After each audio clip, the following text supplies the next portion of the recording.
అందరికీ నమస్కారం. నేను మీ Raghavender. Welcome to my channel.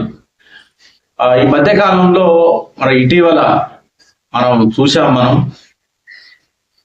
ఒకప్పుడు ఆయన ప్రొఫెసర్గా చేశారు. తర్వాత 2 పర్యాయాలు ఇండిపెండెంట్ గా గ్రాడ్యుయేట్ ఎమ్మెల్సీగా పనిచేశారు. ఆ తర్వాత కాలంలో ఆయన ఒక యూట్యూబ్ను స్థాపించారు, ఏర్పాటు చేసుకున్నారు. ప్రొఫెసర్ నాగేశ్వరరావు అని చెప్పేసి ఆయన అద్భుతమైన అనాలిసిస్ చేస్తూ ఉంటారు. దేశ రాజకీయాల గురించి, రాష్ట్ర రాజకీయాల గురించి, ఆంధ్రప్రదేశ్ తెలంగాణ రాజకీయాల గురించి ఎప్పటికప్పుడు అనాలిసిస్ చేస్తూ ఉంటారు. కేవలం రాజకీయ పార్టీల గురించే అనాలిసిస్ చేయరు. ఆయన వ్యక్తిత్వ వికాసం గురించి అనాలిసిస్ చేస్తారు. ఆయన స్కిల్ డెవలప్మెంట్ అంటే ఈ మేనేజ్మెంట్ స్కిల్స్ గురించి ఆయన అనాలిసిస్ చేస్తారు. ఆయన చక్కగా చెప్తారు. ఆయన మంచి మోటివేషన్ కథలు చెప్తారు. ఆయన ఒక ఇన్స్పిరేషనల్ స్టోరీస్ చెప్తా ఉంటారు. యూత్ కి అవసరమయ్యే, అందరికీ అవసరమయ్యే ఒక మంచి మోటివేషనల్ కథలు కూడా చెప్తా ఉంటారు ఆయన. అయితే ఇక్కడ ముఖ్య విషయం ఏంటంటే, ఈ సొసైటీలో అంటే చెడ్డవారి పైన కంటే మంచి వారి పైన ఎక్కువ ఆరోపణలు చేస్తూ ఉంటారు. మనం చూస్తూ ఉన్నాం.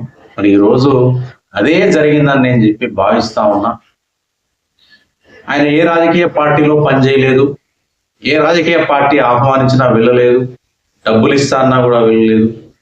కానీ ఆయన అద్భుతమైన విశ్లేషకుడిగా అనేక విశ్లేషణలు ఇప్పటి వరకు చేశారు. ఆయన ఒకప్పుడు ఆయన ఇండియన్ ఎక్స్ప్రెస్ కావచ్చు, కొన్ని వార్తా పత్రికలకు ఆయన అంటే కాలమిస్ట్ అంటే ఆర్టికల్స్ రాశారు. ఆయన కొంతమంది అంటారు ఆయన జర్నలిస్ట్ కాదంటారు.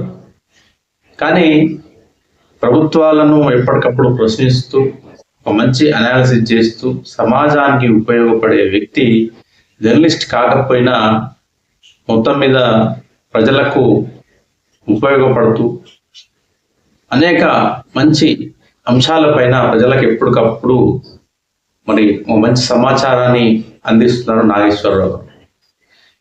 ఇటీవల కాలంలో ఆయన పైన కొన్ని పార్టీలు మరీ పని కట్టుకొని చంపేస్తాం, నరకేస్తాం, అది చేస్తాం, ఇది చేస్తాం అంటూ ఆయనను బెదిరిస్తున్నారు, అరెస్ట్ చేయాలంటూ కూడా అభిప్రాయాన్ని వినిపించారు. ఒకసారి నాగేశ్వరరావు గురించి మనం తెలుసుకుంటే, ఆయన పుట్టింది ఆదిలాబాద్ జిల్లాలో. ఆ తర్వాత ఎమ్మెల్సీగా మహబూబ్ నగర్, అదేవిధంగా రంగారెడ్డి జిల్లాల నుంచి ఆయన గ్రాడ్యుయేట్ ఏదైతే ఉంటుందో గ్రాడ్యుయేట్ ఎమ్మెల్సీగా ఇండిపెండెంట్గా పోటీ చేసి గెలుపొందారు ఉమ్మడి ఆంధ్రప్రదేశ్ రాష్ట్రం టైంలో. ఆ తర్వాత ఆయన ప్రొఫెసర్గా రిటైర్ అయ్యారు, యూట్యూబ్ ఛానల్ పెట్టుకున్నారు. వివిధ ఛానల్స్ కూడా ఆయన డిబేట్లకు వెళ్తూ ఉంటారు. అదేవిధంగా ఏవైనా అంటే పొలిటికల్ ఇష్యూస్ జరిగినప్పుడు, ఎలక్షన్స్ టైంలో కావచ్చు, ఇతర చాలా సమయాల్లో ఆయన చాలా రాజకీయ అంశాల పైన అనాలిసిస్ చేస్తూ ఉంటారు. అద్భుతమైన అనాలిసిస్ చేస్తూ ఉంటారు. ఏ రాజకీయ పార్టీకి అనుకూలంగా ఆయన పనిచేయరు. ముఖ్యంగా ఇప్పుడున్న అందరూ ముఖ్యమంత్రి అంటే తెలుగు రాష్ట్రాలు అంటే రేవంత్ రెడ్డి కావచ్చు, చంద్రబాబు నాయుడు కావచ్చు, చాలా మంది రాజకీయ నాయకులతో మంచి సంబంధాలు ఉన్నాయి. ఆయనకు అవినాభావ సంబంధం ఉంది. సినిమా సెలబ్రిటీలతో అవినాభావ సంబంధం ఉంది. మన తెలుగు రాష్ట్రాల్లో ఉన్న రాజకీయ మేధావులు కావచ్చు, పత్రికల అధినేతలు కావచ్చు, టీవీ ఛానల్స్ అధినేతలు కావచ్చు, ఇట్లా చాలా మందితో ఆయనకు మంచి సంబంధాలు ఉన్నాయి, పరిచయాలు ఉన్నాయి. కానీ ఆయన యూట్యూబ్ ఛానల్ పెట్టుకొని నిష్పక్షపాతంగా అనాలిసిస్ చేస్తూ వస్తున్నారు. ఇక ఎందుకు ప్రొఫెసర్ నాగేశ్వరరావుని టార్గెట్ చేశారు, ఆయన మీద ఎందుకు ఆరోపణలు చేస్తున్నారు, ఎందుకు కామెంట్ చేస్తున్నారు అన్న విషయానికి వస్తే, నాగేశ్వరరావు గారే ఒక సందర్భంలో ఒక ఛానల్లో మీడియా ఛానల్లో మాట్లాడుతూ తమ మీద ఆయన చేసిన వ్యాఖ్యలు అంటే పవన్ కళ్యాణ్ నాదెండ్ల మనోహర్ ఢిల్లీకి వెళ్ళి అమిత్ షాను కలిసి మాజీ ముఖ్యమంత్రి వైఎస్ఆర్సీపీ అధినేత జగన్మోహన్ రెడ్డిని అరెస్ట్ చేయండి అని చెప్పి ఒక ప్రస్తావన తీసుకొచ్చారు. మరి అది నిజంగా తీసుకొచ్చారా, వాళ్ళు వెళ్ళారా, ఈ ప్రస్తావన మరి ఆయన ముందు పెట్టారా అన్న అంశం అయితే నాకు తెలియదు. ఈ విషయం అది తెలిస్తే ఆ ముగ్గురికే తెలియాలి. ఈ అంశం కూడా చర్చనీయాంశంగా మరి ఈ అంశం మరి ఎలా నాగేశ్వరరావు గారికి వెళ్ళింది, మరి నాగేశ్వరరావు గారు ఇలా దీన్ని ఉటంకించారు, ఎలా ప్రస్తావించారు అనేది మరి నాకు కూడా తెలియదు. అయితే ఇక్కడ ఒక విషయం అయితే నేను చెప్తాను. అంటే ఏ రాజకీయ పార్టీలోనైనా కొన్ని కమిటీలు ఉంటాయి. అంటే పొలిట్ బ్యూరో కమిటీ ఉంటుంది, స్టేట్ కమిటీ ఉంటుంది, అదేవిధంగా జిల్లా కమిటీలు ఉంటాయి. ఇట్లా రకరకాల కమిటీలు రాజకీయ పార్టీలో ఉంటాయి. కొన్ని సందర్భాల్లో ఆ సమావేశాలు జరిగినప్పుడు కావచ్చు, రాజకీయ నాయకులు కలుసుకున్నప్పుడు కావచ్చు, పార్టీ అంతర్గత విషయాలను కూడా చర్చిస్తూ ఉంటారు. అయితే ఆ చర్చల్లో భాగంగానే మరి జనసేన పార్టీకి సంబంధించిన ఎవరైనా మరి అంశాన్ని నాగేశ్వరరావు గారికి చెప్పి ఉండొచ్చు, వారి ద్వారా నాగేశ్వరరావు గారు తెలుసుకొని ఉండొచ్చు. మొత్తం మీద జరిగి ఉంటుంది. కాబట్టి ఒక పక్కా సమాచారంతోనే మరి ప్రొఫెసర్ గారు ఈ అంశాన్ని ప్రస్తావించి ఉంటారని చెప్పేసి అయితే నా అభిప్రాయం. మరి సరే, జగన్ను అరెస్టు చేయాలనే ఒక వాదనను అమిత్ షా ముందు పెట్టారా లేదా అన్న విషయం పక్కన పెడదాం. నాగేశ్వరరావు గారు ఈ విషయాన్ని మీడియాలో చెప్పారు. ఈ విషయాన్ని కూడా మనం ఒకసారి పక్కన పెడదాం. ఇక్కడ ముఖ్య విషయం ఏంటంటే, ఇండియన్ డెమోక్రటిక్ సిస్టంలో ఎవరికైనా సరే, ఏ పౌరునికైనా సరే రైట్ టు స్పీక్, అంటే స్వేచ్ఛగా మాట్లాడే హక్కును మనం కలిగి ఉన్నాం. ఆయన ఆషామాషి మనిషి కాదు. ఆయన ఒక ప్రొఫెసర్గా పనిచేశాడు, ఒక పొలిటీషియన్గా పనిచేశాడు, అంటే ఎమ్మెల్సీగా పనిచేశాడు 2 పర్యాయాలు. ఆయన రాజకీయ అనుభవం, ప్రొఫెసర్గా ఉన్న అనుభవం, అదేవిధంగా యూట్యూబర్గా వార్తాపత్రికలకు ఆయన ఆర్టికల్స్ పంపించారు, కాలమిస్ట్గా పనిచేశారు, డిబేట్లలో పాల్గొన్నారు, అనలిస్ట్గా పనిచేస్తున్నారు, అనేక విశ్లేషణలు చేస్తూ ఉన్నారు. అయితే ఈ క్రమంలో మరి ఆయన ఒక అపర మేధావి అని కూడా చెప్పవచ్చు మనం. ఎందుకంటే దేశ రాజకీయాలను క్షుణ్ణంగా పరిశీలిస్తున్నారు ఆయన, రాష్ట్ర రాజకీయాలను పరిశీలిస్తున్నారు, 2 తెలుగు రాష్ట్ర రాజకీయాలు. ఇట్లా మరి ప్రపంచంలో అనేక పరిణామాల గురించి, అవి వ్యాపార, ఆర్థిక, ఇప్పుడు ఇరాన్ ఏదైతే మరి యుద్ధం, అమెరికా ఏదైతే యుద్ధం జరుగుతూ ఉందో, మరి ఈ సంక్షోభాల గురించి కూడా చెప్తా ఉంటారు. మొత్తం మీద ఆయన చక్కటి అనాలిసిస్ చేస్తూ ఉంటారు. నేను ఒకటే ఇక్కడ అందరికి చెప్పేది ఏంటంటే, మనకు స్వేచ్ఛ ఉంది కాబట్టి, స్వేచ్ఛ ఉన్నప్పుడు సామాన్యుని ప్రశ్నించినప్పుడు విశ్లేషణలు చేసే ఒక నాగేశ్వరరావు లాంటి వ్యక్తులు ఎందుకు ప్రశ్నించరు, ఎందుకు అభిప్రాయాలను వ్యక్తం చేయకూడదు అన్నది నా అభిప్రాయం. ఖచ్చితంగా ప్రభుత్వాలు సక్రమంగా పనిచేయాలంటే, ప్రజలకు మంచి పాలన అందాలంటే, ముఖ్యమంత్రులు సరిగా పనిచేయాలంటే, నాయకులు సరిగా పనిచేయాలన్నప్పుడు ఖచ్చితంగా ప్రజలు నిశ్చితంగా ప్రభుత్వాలను పరిశీలించాల్సిందే, అనలిస్టులు ప్రభుత్వాలను పరిశీలించాల్సిందే. అట్లా పరిశీలించి వారు అద్భుతమైన విశ్లేషణలు, ఖచ్చితమైన విశ్లేషణలు, నిష్పక్షపాతమైన విశ్లేషణలు ఖచ్చితంగా అందించినప్పుడు మాత్రమే ప్రజల్లోకి వెళ్తాయి. కాబట్టి ప్రజలు కూడా ఆలోచించుకోగలుగుతారు, ఏ ప్రభుత్వం ఎలా పనిచేస్తా ఉంది, ప్రభుత్వాల యొక్క కదలికలు ఏ విధంగా ఉన్నాయి, రాజకీయ కదలికలు ఏ విధంగా ఉన్నాయి, ఏ నాయకుడు ఏం చేస్తున్నాడు, ప్రభుత్వ పరిణామాలు ఏ విధంగా ఉండబోతున్నాం, ఇట్లాంటి అంశాలు మరి ఓటర్ ఏ విధంగా జాగ్రత్తగా ఉండాలి, పాలసీలు ఏ విధంగా ఉన్నాయి, ఇవన్నీ ప్రజలకు ఈ యొక్క జర్నలిస్టుల ద్వారా కావచ్చు, పత్రికల ద్వారా కావచ్చు, ఈ నాగేశ్వరరావు లాంటి వాళ్ళు, అదేవిధంగా తులసి చంద్ లాంటి వాళ్ళు, తిన్మార్ మల్లన్న లాంటి వాళ్ళు, తొలివెలు రఘు లాంటి వాళ్ళు, నాబోటి వాళ్ళు, ఎవరైనా సరే ప్రభుత్వాలను పరిశీలిస్తూ వాళ్ళు ఎప్పటికప్పుడు ప్రజలకు చేరవేస్తూ ఉంటారు. మీడియేటర్, జర్నలిస్టులు అంటే మీడియేటర్. ఇక నాగేశ్వరరావు గారిని అంటారు, ఆయన జర్నలిజం చేశారా, అదా ఇదని మనం అంటారు. మొత్తం మీద ఆయన ఎప్పటి నుంచో రాజకీయాలు అబ్జర్వ్ చేస్తున్నారు జర్నలిస్ట్గా. ఆయన టీవీ ఛానల్స్లో డిబేట్లకు వెళ్తూ ఉంటారు, మంచి యాక్ట్లు చేస్తూ ఉంటారు. కాబట్టి ఆయనను మనం జర్నలిస్ట్ అనే చెప్పాలి, సోకాల్డ్ జర్నలిస్ట్ అని కూడా పిలుస్తున్నారు. ఆయన జర్నలిజం చేశాడా లేదా అని పక్కన పెడితే, ఆయన ఒక అద్భుతమైన అంటే అనాలిసిస్ చేశారని మాత్రం నేను చెప్పగలుగుతా. అందరూ అది ఒప్పుకోవాల్సిందే. చాలా మంది కూడా అభిప్రాయాన్ని వ్యక్తం చేస్తా ఉన్నారు. ఆయన ఏ రాజకీయ పార్టీకి అనుబంధంగా పనిచేయడు. నాగేశ్వరరావు గారు ఏ రాజకీయ పార్టీకి అనుబంధంగా పనిచేయరు. ఇక్కడ ముఖ్యంగా చాలా మంది అంటే జనసేన కావచ్చు, టీడీపీకి సంబంధించిన వాళ్ళు కావచ్చు, కొంతమంది మరి పని కట్టుకొని మరి ఆయన ఒక పేటీఎంగా అభిమానిస్తా ఉన్నారు. అంటే వైసీపీ వాళ్ళు ఆయనకు డబ్బులు మరి వైసీపీ నుంచి డబ్బులు తీసుకుంటున్నాడు, వైసీపీ ఆయనకు డబ్బులు పంపిస్తా ఉన్నది కాబట్టి ఈయన పేటీఎం కాబట్టి జగన్కు అనుకూలంగా మాట్లాడుతున్నాడు, వైసీపీకి అనుకూలంగా మాట్లాడుతున్నాడు అని చెప్పేసి కూడా చర్చ జరుగుతుంది. ఇక్కడ ఒకటి నేను ప్రశ్నిస్తా ఉన్నా. ఇక్కడ ప్రొఫెసర్ మరి నాగేశ్వరరావు వయసు 70 పైనే ఉంటుంది ఆయన వయసు. ఆయన ప్రొఫెసర్గా పనిచేశారు.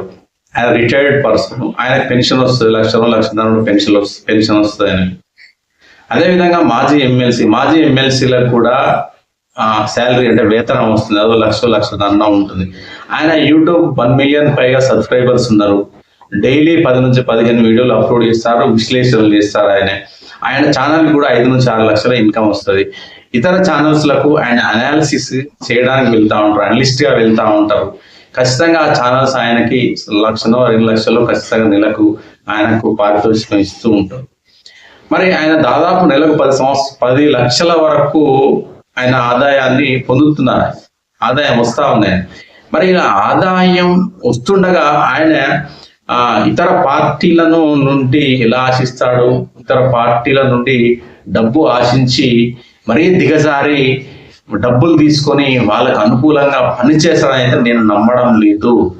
ఎందుకంటే ఆయన వయసు రీత్యా తీసుకున్నా, ఆయన వ్యక్తిగతంగా తీసుకున్నా, ఆయన హిస్టరీ తీసుకున్నా కూడా ఆయన జస్ట్ మంచి ఒక అద్భుతమైన అనాలిసిస్ ను నిజాయితీగా అనాలిసిస్ చేస్తాడనే మనం చెప్పుకోవాలి తప్ప ఆయన ఏ రాజకీయ పార్టీ కొమ్ము కాస్తూ మరి ఒక రాజకీయ పార్టీని కించపరుస్తూ, ఒక రాజకీయ పార్టీని తగ్గిస్తూ, రాజకీయ నాయకులను తగ్గిస్తూ ఆయన విశ్లేషణలు చేస్తాడు, అభిప్రాయాలను వ్యక్తం చేస్తాడని చెప్పి అయితే నేను భావించట్లేదు. ఆయన కూడా చాలా వీడియోలు చేశారు. ఆయన కూడా ఈ అంశం పైన వెనక్కి తగ్గారు. మొత్తం మీద ఆయన గురించి ఇది ఎలా జరిగింది, ఎందుకు జరిగింది, మొత్తం మీద ఆయన ఈ అంశం బయటికి రాగానే ఆయన పైన అనేక ఆరోపణలు వచ్చిన తర్వాత ఆయన ఆవిష్కరించుకున్నారు ఆయన ఛానల్ ద్వారా, ఇతర ఛానల్ ద్వారా.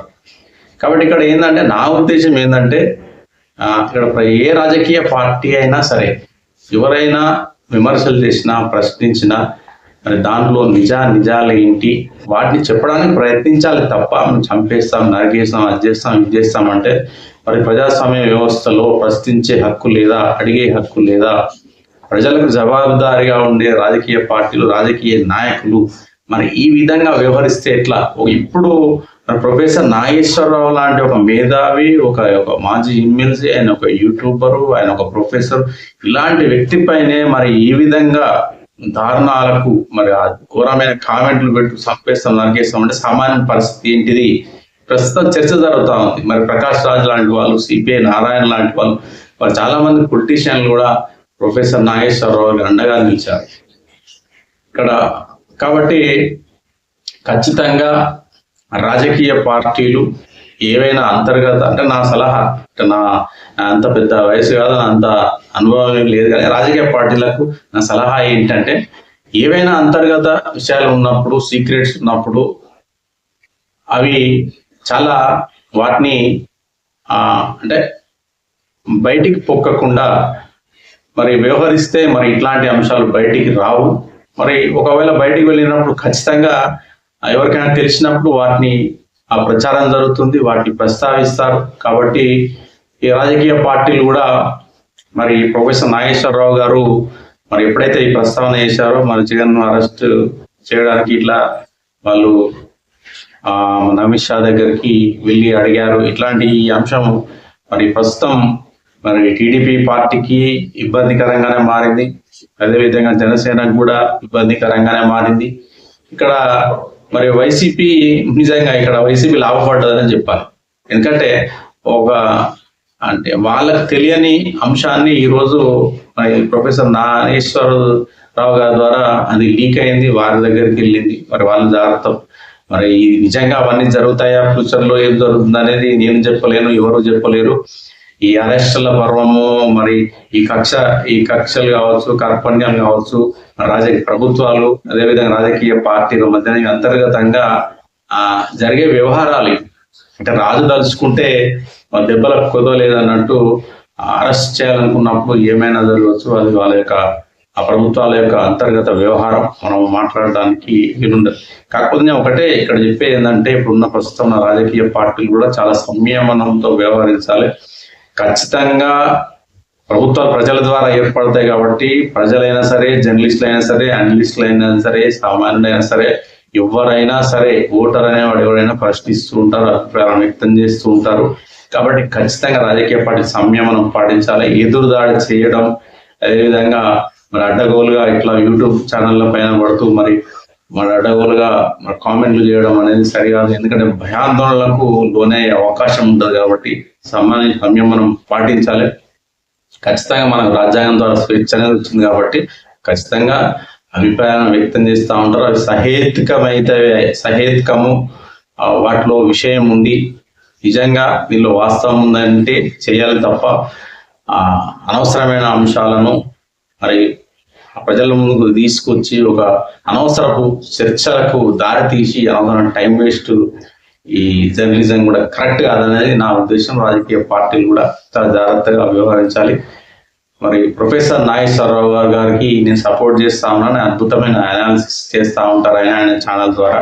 ఏ రాజకీయ పార్టీకి ఆయన అనుకూలంగా పనిచేయరు. దేశ రాజకీయాల గురించి అనాలిసిస్ చేస్తారు, రాష్ట్ర రాజకీయాల గురించి అనాలిసిస్ చేస్తారు. కాబట్టి మరి అట్లాంటి అనాలిసిస్ చేసే వ్యక్తులు ఈ ప్రజాస్వామ్య వ్యవస్థకు చాలా అవసరం. వ్యవస్థ